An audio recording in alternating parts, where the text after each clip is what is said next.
الرحمن الرحیم اللهم اغفر لي واغفر لي ولا تكلني الى اختیاری اللهم صل وسلم وبارک علی سیدنا محمد النور الذاتی والسر الساری فی ساری الاسماء والصفات۔ سورۃ البقرہ کا رکوع نمبر 6 آج ہم اس کا ترجمہ اور مختصر سی تشریح سمجھنے کی کوشش کریں گے۔ اس کے اندر چونکہ پیچھے میں نے گفتگو کی تھی کہ اللہ تعالیٰ نے جو قوم بنی اسرائیل یعنی اولاد یعقوب پر جو نعمتیں کی ہیں، اللہ تعالیٰ ان کا بھی تذکرہ کر فرما رہے ہیں، اور اس کے ساتھ ساتھ ان نعمتوں کی جو ناشکری کی اور ناشکری کی پاداش میں جو اللہ تعالیٰ نے ان پر مختلف سزائیں مسلط کی، عذاب دیے، اس کا تذکرہ ہو رہا ہے۔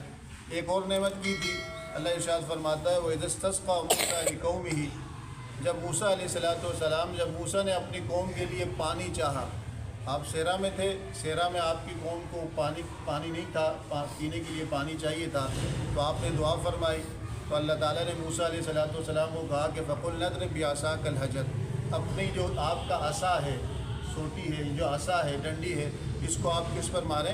پتھر پہ ماریں۔ عقل کیا کہتی ہے کہ ڈنڈی کو پتھر پہ ماریں گے تو ٹوٹ جائے گی، کیا ہے؟ ٹوٹ جائے گی، کیونکہ اللہ تعالیٰ کا حکم تھا۔ آپ نے جیسے ہی اس پتھر پر اپنی اس اسٹک کو مارا تو اس سے کیا ہوا؟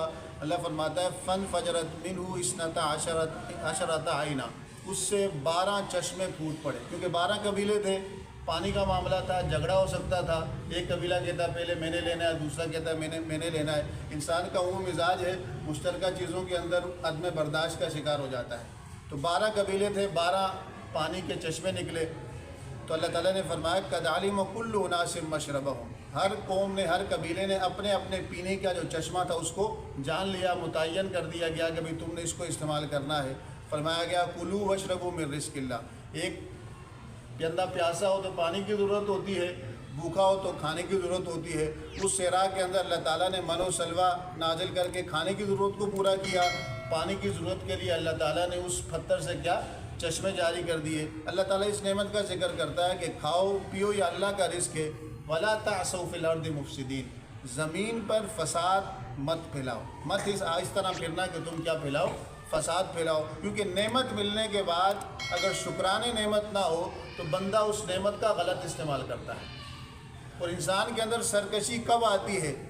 عمومی طور پر سرکشی کب آتی ہے؟ جب اللہ تعالیٰ رزق زیادہ دے دے۔ اس طرح قرآن مجید میں اللہ تعالیٰ ارشاد فرماتا ہے کَلَّا إِنَّ الْإِنسَانَ لَيَطْغَىٰ، بے شک انسان سرکشی کرتا ہے، نافرمانی کرتا ہے، تکبر کرتا ہے، رب کے مقابلے میں آتا ہے کب؟ اَرْرَآهُ اسْتَغْنَىٰ، جب وہ اپنے آپ کو غنی دیکھتا ہے کہ کھانے کو بھی بہت ہے، مال و اسباب بھی بہت ہو گیا، تعلقات بھی بہت ہو گئے، تو پھر وہ غفلت آتی ہے۔ غفلت کب آتی ہے؟ جب اللہ تعالیٰ سے تعلق ٹوٹتا ہے۔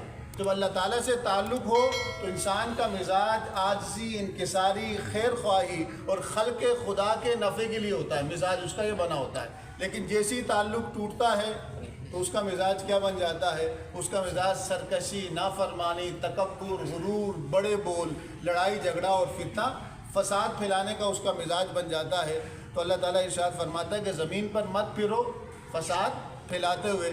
پھر کہا جا رہا ہے کہ جب یہ نعمتیں ان کو دی گئی بغیر کسی محنت کے، نبی موجود ہیں، معجزات دیکھ رہے ہیں، نبی کی وحی اتر رہی ہے، اپنی قوم کو آپ سمجھا رہے ہیں، کوئی محنت مشقت کرنے کی ضرورت نہیں، پانی پیاسے ہیں تو پانی صاف ستھرا مل رہا ہے، بھوکے ہیں تو کھانا ان کا اتر رہا ہے۔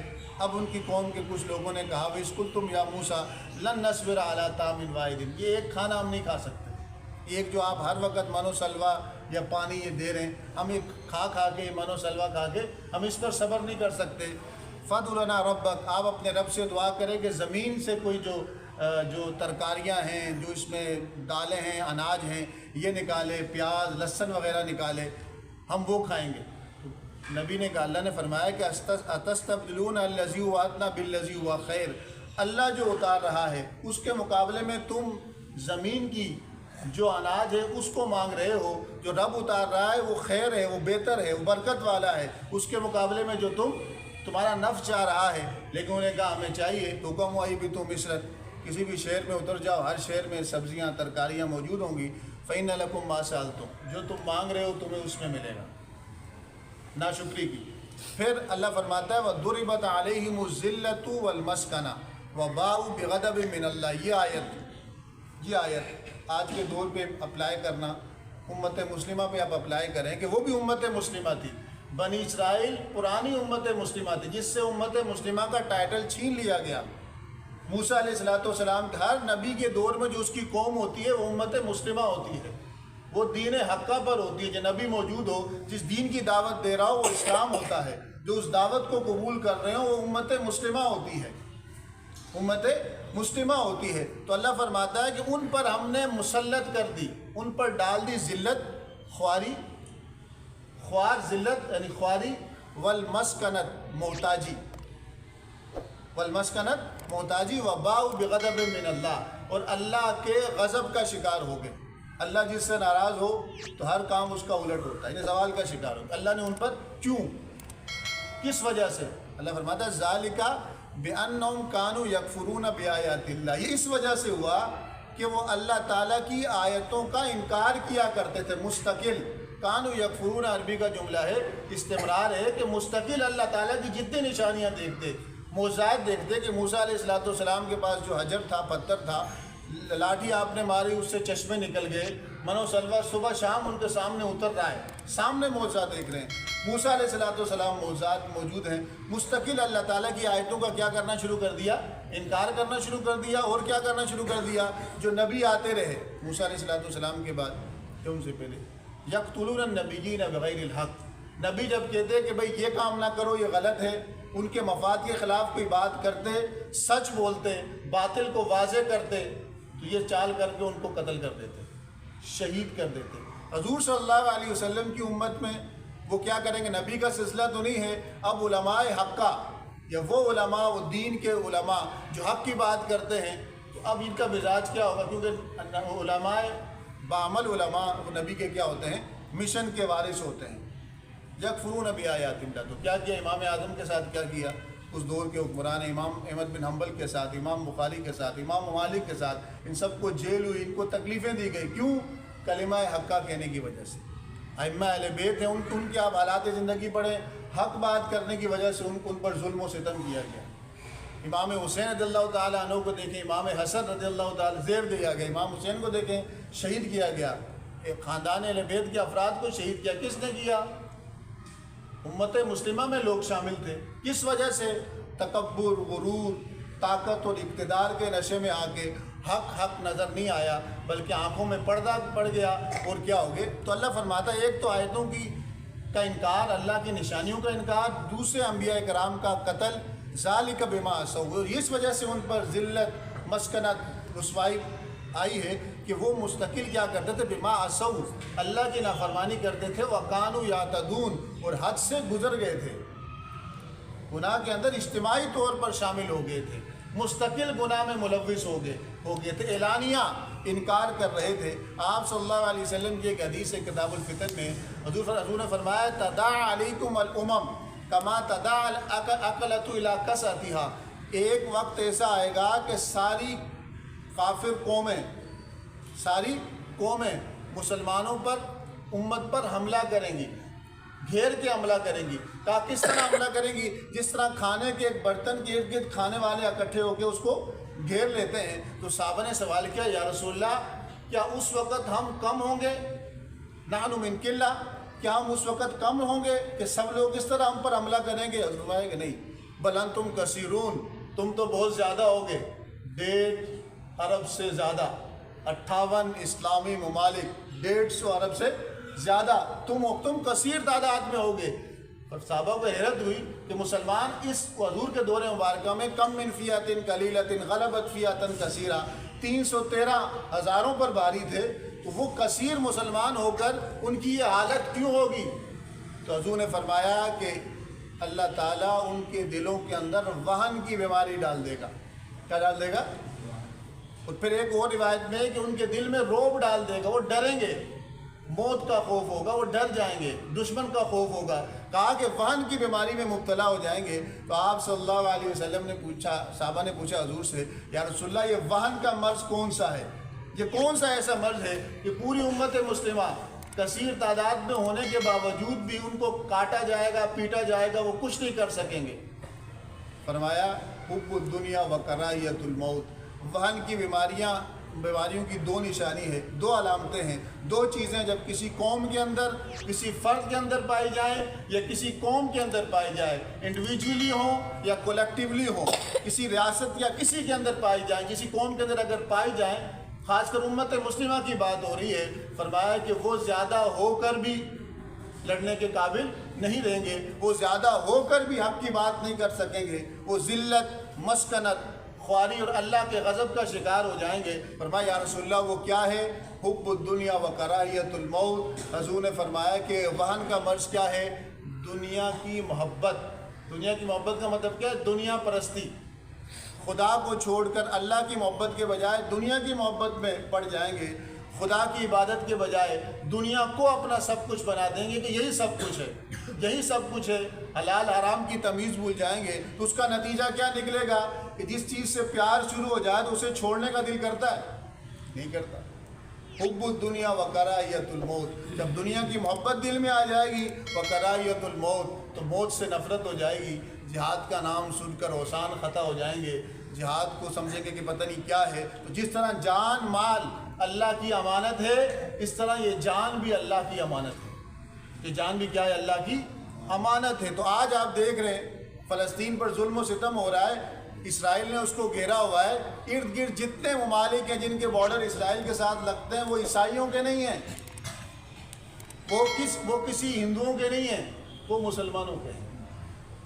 ارد گرد جتنے بارڈر، غزہ سے ایک ہی بارڈر لگ رہا ہے مصر کا، اسرائیل سے جتنے بارڈر لگ رہے ہیں وہ سب کس کے ہیں؟ مسلمان۔ قانون یوں تک نہیں رہیں گی، فرق ہی نہیں پڑا، مرتے رہیں، مرتے رہیں۔ کیوں نہیں پڑا؟ حب الدنیا و کراہیت الموت۔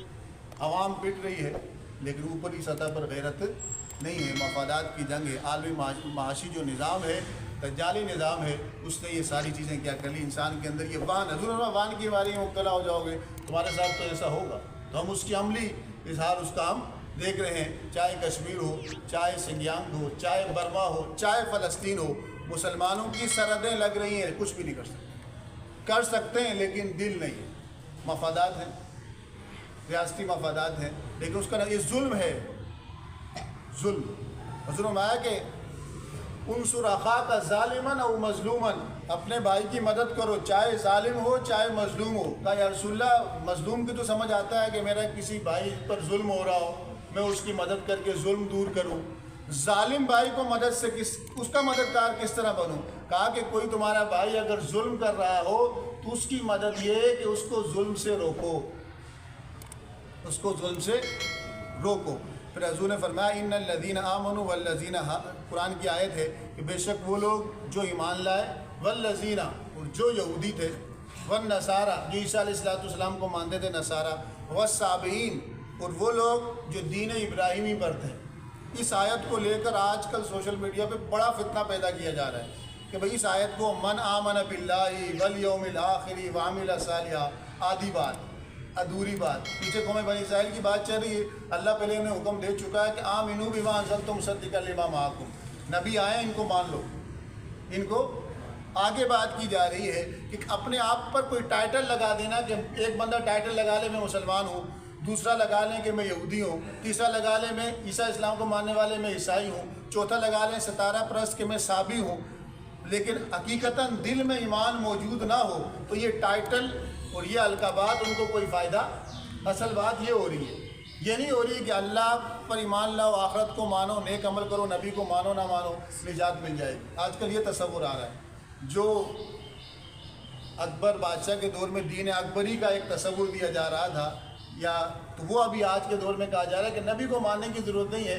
کہاں لکھا ہے؟ قرآن کی اس آیت کو پڑھتے ہیں، پچھلی آیت جو گزری اس کے بعد کی آیتیں اللہ فرماتا ہے وَمَن يَبْتَغِ غَيْرَ الْإِسْلَامَ دِينًا فَلَن يُقْبَلَ مِنْهُ، اسلام کے علاوہ کوئی بھی نظام زندگی، کوئی بھی نظام اطاعت اللہ کہتا ہے ہرگز قبول نہیں کیا جائے گا۔ پھر فرماتا ہے آگے اگلی آیت میں اِنَّ الدِّينَ عِندَ اللَّهِ الْإِسْلَامُ، کوئی اللہ کے نزدیک نظام اطاعت اور فرما برداری، معاشرت، معیشت، تعلیم اور انفرادی اور اجتماعی زندگی میں صرف ایک ہے، وہ ہے اسلام۔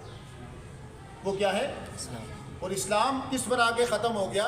حضور صلی اللہ علیہ وسلم کی ذات مبارکہ پر ختم ہو گیا۔ موسیٰ علیہ السلام کے دور میں موسیٰ علیہ السلام کے پر تھا، ان کے بعد عیسیٰ علیہ السلام، اور آخری نبی حضور صلی اللہ علیہ وسلم پر تھا۔ اب جو اپنے آپ کو مسلمان کہے گا تو اللہ کو بھی ماننا ہے، آخرت کو بھی ماننا ہے، اعمال صالحہ بھی کرنے ہیں، اور حضور پر بھی ایمان لانا ہے۔ نبی کی رسالت چھوڑ کے تو پھر یہ قرآن بھی گیا، تو لکھا ہوا کس میں؟ یہ حکم قرآن میں لکھا ہوا، یہ کس پر وحی اتری ہے؟ رسول اللہ صلی اللہ علیہ وسلم پر۔ حیرت یہ ہے کہ وہی رسول اللہ صلی اللہ علیہ وسلم پر اتری، قرآن اللہ کا کلام حضور پر اترا، پیغام قرآن میں موجود ہے، کہہ رہے ہیں بس یہ 3 کام کر لو، اللہ کہہ رہا ہے ایمان لاؤ، آخرت پر یقین رکھو، نیک کام کرو، رسول اللہ صلی اللہ علیہ وسلم کو مانو نہ مانو، نجات مل جائے گی۔ کیسے نجات مل جائے گی؟ اس قرآن کا حکم کیا ہے کہ من آمن باللہ، جو بھی سچے دل سے ایمان لایا اللہ پر، والیوم الآخری، اور آخرت پر، وعمل صالحا، اور اس نے نیک اعمال کیے، فلہم اجرہم عند ربہم، ان کے لیے ان کا اجر ان کے رب کے پاس ہے، ولا خوف علیہم ولا هم یحزنون۔ اللہ فرماتا ہے کہ جو یہ کام کر لے، سچے دل سے ایمان لے آئے۔ ایمان کا مطلب کیا ہے؟ آمنت باللہ وملائکتہ وکتبہ ورسلہ والیوم الآخر۔ حدیث میں آتا ہے نا، حضور نے فرمایا کہ من قال لا الہ الا اللہ دخل الجنہ، یہ آدھی حدیث ہے، جس نے لا الہ الا اللہ کا وہ جنت میں چلا جائے گا۔ جس نے لا الہ الا اللہ کا مطلب کیا ہے؟ لا الہ الا محمد رسول اللہ، لا الہ الا محمد، پورا کلمہ پڑھا، اس کے تقاضوں پہ عمل کیا۔ تیسرا اللہ فرما رہا ہے کہ جو ایمان لایا اللہ پر، آخرت پر، اور نیک اعمال کیے۔ اب بتائیں اللہ پر ایمان کس طرح لائیں گے؟ خود سے جو نبی بتائے گا؟ لازمی بات ہے۔ اعمال صالحہ، نیک عمل کون سے ہوتے ہیں؟ اچھا اخلاق کون سا ہوتا ہے؟ کون بتائے گا؟ میں، آپ، یا جو فلسفے والے، جو مورالٹی والے یا ایتھکس کے ماہر ہیں، ان کے نزدیک اخلاق کی 10 سے 15 کیٹیگری بنائی ہے کہ اخلاق ہوتا بھی ہے کہ نہیں، اچھائی اور برائی کا بنیاد کس پر ہے۔ بعض کہتے ہیں کہ یہ ریلیٹیو چیز ہے، اچھائی برائی ہر جگہ الگ الگ ہوتی ہے، امریکہ کی اچھائی الگ ہے، پاکستان کی اچھائی الگ ہے۔ بعض اس میں جو ایتھیکل کے ماہرین ہیں، ایتھکس کے ماہرین ہیں، وہ جو پیمانہ ایتھکس کے مطابق اچھائی اور برائی، گڈ اور بیڈ کا معیار ان کے پاس ہے کوئی نہیں ہے۔ تو اللہ فرمانا ہے اللہ پر ایمان لایا، تو ایمان کس طرح لائیں گے؟ ماننے کو کہتے ہیں، علم کو کہتے ہیں، تو یہ کون بتاتا ہے؟ نبی۔ والیوم الآخر، آخرت پر ایمان لانا، مرنے کے بعد جی اٹھنا، قیامت والے دن حساب و کتاب اور اس کے بعد کی زندگی، یہ کون بتائے گا؟ نبی بتائے۔ وعمل صالحا، اور نیک اعمال کیے۔ اور نیک اعمال کس کو کہتے ہیں؟ کون سے نیک اعمال؟ عبادت میں، معاملات میں، اخلاق میں، کون بتائے گا؟ نبی۔ کون بتائے گا؟ نبی بتائے گا۔ اللہ فرماتا ہے فلہم اجرہم عند ربہم، پس ایسے لوگوں کے لیے اجر ان کے رب کے پاس ہے۔ ولا خوف علیہم، نہ ان پر کوئی خوف ہوگا، ولا هم یحزنون، اور نہ یہ لوگ کیا ہوں گے؟ غم زدہ ہوں گے۔ تو جب کوئی آپ کے سامنے یہ آیت پیش کرے، اکثر و بیشتر آیت نمبر 62 ہے، یہ آیت نمبر 62 ہے، تو کہہ دینا کہ پیچھے آیت گزری ہے وہ آمنو، ایمان لے آؤ، اور بعد میں آیت آ رہی ہے کہ اسلام کے سوا اللہ تعالیٰ کوئی چیز قبول نہیں کرتا، کوئی چیز قبول نہیں کرتا، یہ ادھوری بات ہے۔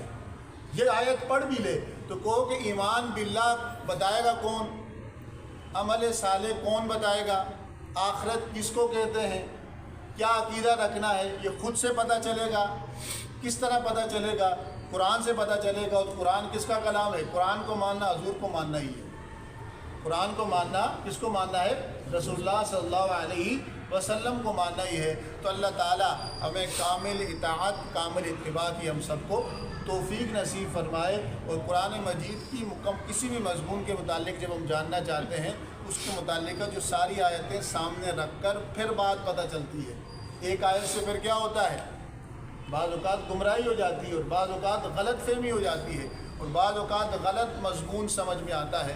تو اللہ عز و جل سے دعا کریں کہ جو کچھ سنا اس پر عمل کرنے کی توفیق نصیب فرمائے۔ فقہی مسائل کی طرف ہم چلتے ہیں۔ نماز کے بارے میں ہم بات کر رہے تھے، کل ہم نے نماز کی شرائط کے بارے میں پڑھا تھا، فرائض کے بارے میں پڑھا تھا، اور آج جو ہے نماز کا طریقہ اور اسی کے اندر اس کے واجبات اور سنتیں آ جائیں گے، وہ ہم طریقہ سمجھنے کی کوشش کرتے ہیں۔ تو نماز، صلاۃ جب پڑھی جاتی ہے سب سے پہلے کیا کہتے ہیں؟ تکبیر کہتے ہیں، تکبیر تحریمہ کہتے ہیں۔ تکبیر تحریمہ کا اللہ اکبر کہنا کیا ہے؟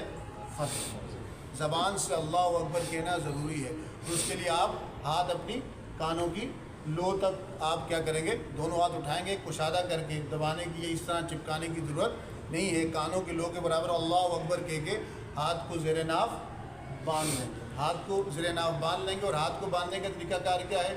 سنن نسائی کی، سنن ابی داؤد کی حدیث ہے کہ آپ صلی اللہ علیہ وسلم صحابی فرماتے ہیں رأیت النبی صلی اللہ علیہ وسلم یدہ الیمنی علی کف الیسری والرزق والسعۃ. اب سوشل میڈیا پہ عوام کو گمراہ کیا جا رہا ہے، عربی کو پتہ نہیں عوام کو. اب ترجمہ دیکھ لیں. نسائی کی، ابو داؤد کی حدیث ہے کہ آپ صلی اللہ علیہ وسلم کو دیکھا کہ آپ صلی اللہ علیہ وسلم نے یدہ الیمنی سیدھا ہاتھ رکھا علی کفہ الیسری. کف اس کو کہتے ہیں، اس کو کیا کہتے ہیں؟ کف. اس کو کیا کہتے ہیں؟ اور اس کو کہتے ہیں رزق، اس کو کہتے ہیں ساعد، اس کو کیا کہتے ہیں؟ ودا اپنا سیدھا ہاتھ رکھا اپنی الٹی ہتھیلی پر. کس طرح رکھا؟ والرزق، کیا تھامے ہوا تھا؟ کلائی کو بھی اور بازو کو. کلائی کو بھی. میں نے ایک شخص کو دیکھا، وہ بتا رہا ہے کہ یہ رزق ہوتی ہے، یہ سعد ہوتی ہے، اور عربی زبان کا بیڑا غرق کرتی ہے. کف الیسری، یہ کف ہے عربی میں. یہ کیا ہے؟ یہ کف ہے. کف الیسری، سیدھا ہاتھ الٹے ہاتھ کے کف پہ رکھا، والرزق اور کلائی پہ رکھا اور بازو پہ رکھا. اس طرح جس طرح آپ پڑھتے ہیں، جس طرح آپ سنت طریقہ کار ہی. اب باقی جو جس طرح کریں. اور پھر دوسری حدیث ابو داؤد کی حدیث ہے، سیدنا مولا علی رضی اللہ تعالیٰ عنہ کہتے ہیں کہ سنت یہ ہے کہ وضع ید الیمنی علی ید الیسری تحت السرہ، ناف کے نیچے رکھنا. حدیث ہے، صحیح حدیث ہے. جو کہتے ہیں اوپر نیچے رکھیں، بحث کی جائے گی کہ آپ کی روایت ٹھیک نہیں ہے. بات ہوگی، کوئی ایشو نہیں ہے، علمی مباحث ہے، لیکن یہ سنت ہے، یہ فرض نہیں ہے، یہ واجب نہیں ہے. اس پہ اس سے نماز میں کوئی فرق نہیں پڑتا. لیکن سنت طریقہ کیا ہے؟ وہ یہ ہے ہماری تحقیق کے مطابق، ایکسپرٹ کی تحقیق کے مطابق. لیکن یہ نماز کی شرائط میں سے نہیں ہے، ذہن میں رکھنا. نماز کے فرائض میں سے نہیں ہے. یہ لڑنے کی بات نہیں ہے کہ بھئی تیری نماز ہی نہیں ہوئی. لیکن سنت طریقے کی طرف جب آئیں گے کہ حدیث کی روایات میں، تو ہمارے نزدیک ہاتھ اس طرح باندھنا اور ناف کے نیچے رکھنا یہ سنت سے ثابت ہے. پھر اس کے بعد اللہ وقت ثنا پڑھتے ہیں، ہاتھ باندھ دیے. ثنا کا مطلب یہ نہیں کہ آپ ثنا سبحانک، ثنا کا مطلب ہے اللہ کی تسبیح بیان کرنا. سبحانک اللہم و بحمدک و تبارک اسمک و تعالی جدک و لا الہ غیرک. اگر آپ امام کے پیچھے ہیں تو آپ تعوذ وغیرہ نہیں پڑھیں گے، کیونکہ آپ صلی اللہ علیہ وسلم نے ارشاد فرمایا انما جعل الامام لیتم بہ. امام اس لیے ہوتا ہے کہ اس کی اقتداء کی جائے. وَإِذَا قَرَأَ فَأَنصِتُوا، جب وہ قرات کرے تو تم خاموش رہو. وَإِذَا كَبَّرَ فَكَبِّرُوا وَإِذَا قَرَأَ فَأَنصِتُوا، جب وہ اللہ اکبر کہے تو تم بھی تکبیرات کے اللہ اکبر کہتے رہو. لیکن جب وہ قرات کرے تو تم نے کیا رہنا ہے؟ خاموش رہنا ہے. پھر حضور نے فرمایا کہ من کان لہ امام فقراءۃ الامام لہ قراءہ، جو امام کے پیچھے نماز پڑھ رہا ہو تو امام کی قرات اسی کی قرات ہوتی ہے. ورنہ اگر قرات فرض ہوتی تو آپ جب رکوع میں جاتے ہیں 2 رکعت ملتی ہے کہ نہیں ملتی؟ امام کے پیچھے اگر قرات فرض ہوتی تو رکوع میں آپ جاتے ہیں 2 رکعت شامل ہوتی ہے کہ نہیں ہوتی؟ تو مل رہی ہے، تو مطلب قرات مقتدی پہ کرنا فرض نہیں تھی. تو ورنہ اگر مقتدی پہ کرنا فرض ہوتی تو قرات پہ چھوٹ گئی. فرض کے چھٹنے سے نماز ہوتی ہے؟ نہیں ہوتی. تو قرات پھر اس پر سورۃ الفاتحہ پڑھی جاتی ہے. جو آپ اکیلے نماز پڑھ رہے ہوں تو پھر آپ نے وہی ثنا پڑھ کے اعوذ باللہ پڑھنا ہے، بسم اللہ پڑھنا ہے، سورۃ الفاتحہ پڑھنا ہے. سورۃ الفاتحہ پڑھنا واجب ہے. پہلے سورۃ الفاتحہ پڑھنا، اس کے بعد کوئی چھوٹی سورت یا 3 چھوٹی آیتیں یا ایک بڑی آیت جو 3 چھوٹی آیتوں کے برابر ہو، کم سے کم 30 اس کے حروف ہو، اتنی پڑھنا واجب ہے، ضروری ہے. اگر جان بوجھ کے نہیں پڑھی نماز نہیں ہو. قرات فرض ہے، سورۃ الفاتحہ پڑھنا اور اس کے ساتھ سورت ملانا فرض نمازوں کی پہلی 2 رکعت میں کیا ہے؟ واجب ہے. اور آخری 2 رکعتوں میں صرف سورۃ الفاتحہ پڑھنا امام کے لیے کیا ہے؟ سنت ہے. صحابی فرماتے ہیں کہ آپ صلی اللہ علیہ وسلم فرض نمازوں کی پہلی 2 رکعت میں سورۃ الفاتحہ بھی پڑھتے تھے اور پیچھے سورت بھی پڑھتے تھے، اور آخری 2 رکعتوں میں آپ صلی اللہ علیہ وسلم صرف کیا پڑھتے تھے؟ سورت پڑھتے تھے. تو ایک روایت میں کہ دن کی نماز جس میں قرات خفی ہوتی ہے، اور ایک روایت میں کہ رات کی نماز جس میں جاری قرات ہوتی ہے. حضور قرات کر رہے تھے، پیچھے کسی نے قرات شروع کر دی تو آپ صلی اللہ علیہ وسلم نے نماز ختم کر کے کہا کہ کون ہے جو مجھ سے قرات کے اندر کیا کر رہا تھا؟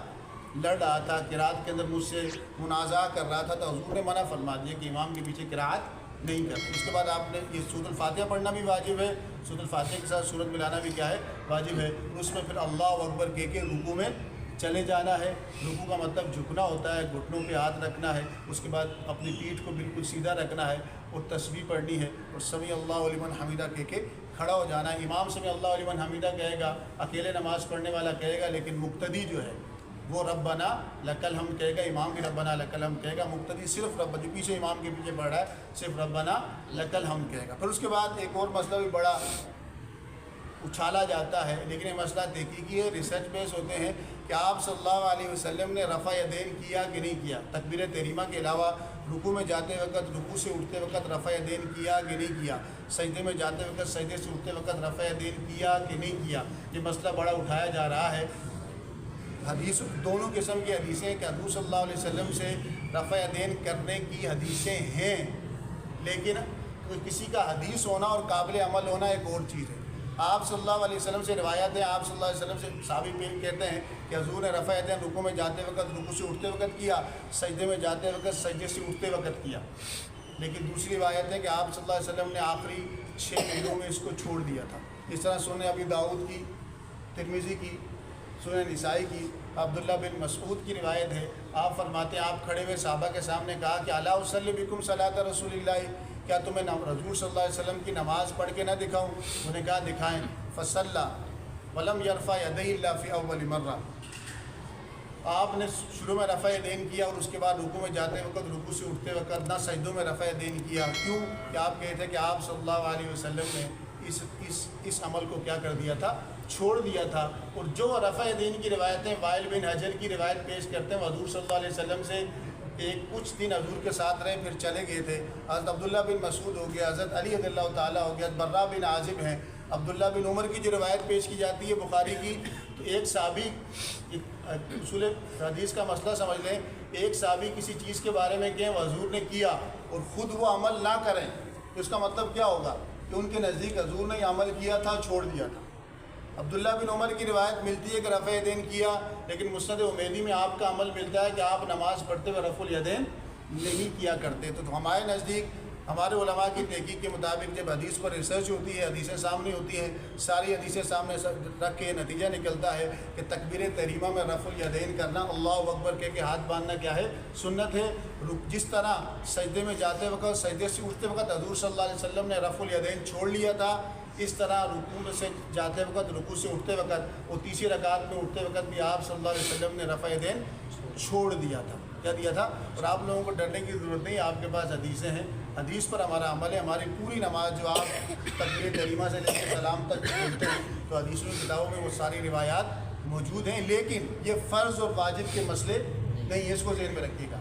یہ لڑائی جھگڑے کے مسئلے نہیں ہیں، یہ ریسرچ بیس ہیں۔ کس پر ہیں؟ یہ علمی اور تحقیقی مسائل ہیں۔ اس پر لڑنا جھگڑنا، اس پر دوسروں کی تکفیر کرنا، اس پر جو ہے گمراہی کے فتوے لگانا ہے، نماز ہی نہیں ہونا، تو یہ اصل فتنہ ہے۔ یہ کیا ہے؟ اصل فتنہ ہے جو پھیلایا جا رہا ہے، غلط فہمی ڈال رہی ہے، بندوں کو شک میں ڈالا جا رہا ہے کہ تمہاری نماز ہی نہیں ہو رہی، تم ناف کے نیچے باندھتے ہو، کیوں نہیں ہو رہی؟ آؤ بات کریں۔ حدیثیں ہم نہیں کرتے تو یہ حضور کی سنت ہے۔ ہمارے نزدیک رفع الیدین تکبیر تحریمہ کے علاوہ رکوع میں جاتے وقت، رکوع سے اٹھتے وقت نہ کرنا سنت ہے۔ ہمارے نزدیک، ہماری تحقیق کے مطابق حدیثیں موجود ہیں، نسائی کی، ابو داؤد کی، ترمذی کی، شرح معانی الاثار کی، مسند امام اعظم کی، موطا امام مالک کی، امام محمد کی روایات موجود ہیں، حدیث ریسرچ بیس ہے۔ لیکن رفع یدین کرنا نہ کرنا یہ مسئلہ کس کا ہے؟ سنت کا اور غیر سنت کا۔ ہمارے نزدیک نہ کرنا افضل ہے، ان کے نزدیک کرنا افضل ہے۔ لیکن کوئی بندہ یہ کہے کہ جو نہیں کر رہے ان کی نماز نہیں ہو رہی، تو یہ فتنہ ہے۔ یہ کیا ہے؟ اصل فتنہ یہ ہے، یہ چیز فتنہ ہے۔ پھر آپ رکوع سے اٹھیں گے، قوما ہوتا ہے، یہ واجب ہے۔ پھر آپ سجدے میں جائیں گے، سجدے کے اندر حضور نے فرمایا کہ رب کریم نے مجھے 7 ہڈیوں پہ سجدہ کرنے کا حکم کیا۔ امرت ربی ان اسجد علی 7 اعظم، پہلے میں نے حدیث بیان کی ہے، 2 پاؤں، 2 گھٹنے، 2 ہاتھ اور ناک اور ماتھا سجدہ کرنا، اس کی تسبیح ہے۔ رکوع کے اندر، رکوع کی تسبیح تھی، سجدے کے سبحان ربی الاعلیٰ ہے، رکوع میں سبحان ربی العظیم تھا، کم سے کم 1 بار پڑھنا، زیادہ سے زیادہ 3 یا 3 سے زائد بار پڑھنا۔ اس کے بعد اللہ اکبر کر بیٹھتے ہیں، اس کو جلسہ کہتے ہیں، یہ واجب ہے۔ 2 سجدے فرض ہیں، ان کے درمیان بیٹھنا واجب ہے۔ واجب کا مطلب ہے کہ اگر واجب چھوٹ جائے بھولے سے تو سجدہ صاف کریں گے تو تلافی ہو جائے گی، فرض چھوٹ جائے تو تلافی نہیں ہوتی۔ تعدیل ارکان ہر نماز کے رکن میں کو اس طرح ادا کرنا کہ ایک تسبیح کی مقدار وہ ادا ہو، یہ بھی کیا ہے واجب ہے۔ پھر دوسرا سجدہ کرنا اس طرح، پھر رکعت کے لیے کھڑے ہو جانا، پھر وہ رکعت اسی طرح ہوگی۔ پھر ہر نماز کے اندر، ہر 4 رکعت والی نماز میں دوسرا جو قاعدہ ہوتا ہے، بیٹھتے ہیں التحیات کے لیے، یہ واجب ہے، اور قاعدہ آخیرہ کیا ہے؟ فرض ہے۔ التحیات میں جب بیٹھتے ہیں تو 4 رکعت والی نماز میں دوسری رکعت میں التحیات پڑھنا واجب ہے، صرف التحیات پڑھنا۔ چوتھی 4 رکعت والی نماز میں آخری رکعت میں جو قاعدہ آخیرہ ہوتا ہے وہ تو فرض ہے، اس میں التحیات پڑھنا واجب ہے۔ نہیں پڑھی، بھولے سے نہیں پڑھی تو سجدہ سہو لازم ہوگا، جان بوجھ کے نہیں پڑھی تو ہوگی ہی نہیں نماز، واجب الادا ہے۔ اس کے بعد درود پڑھا جاتا ہے، یہ بھی سنت ہے۔ اور اس کے بعد جو ہے دعائے مسنونہ پڑھی جاتی ہے، وہ بھی سنت ہے۔ اس کے بعد السلام علیکم کہنا یہ فرض ہے، واجب ہے۔ یہ کیا ہے؟ واجب ہے۔ السلام علیکم، دائیں طرف سلام پھیرنا، بائیں طرف سلام پھیرنا، یہ کیا ہے؟ سنتیں ہیں۔ یہ نماز کا پورا کیا ہے؟ طریقہ ہے۔ اور باقی اس کی ڈیٹیل، نماز کے مفردات کیا ہیں، کون سی نماز کو توڑ دیتی ہیں، سجدہ سہو کیا ہوتا ہے، انشاءاللہ اس پر ہم کل بات کریں گے۔ تو اللہ عز و جل سے دعا ہے کہ جو کچھ سنا اس پر عمل کرنے کی توفیق نصیب فرمائے۔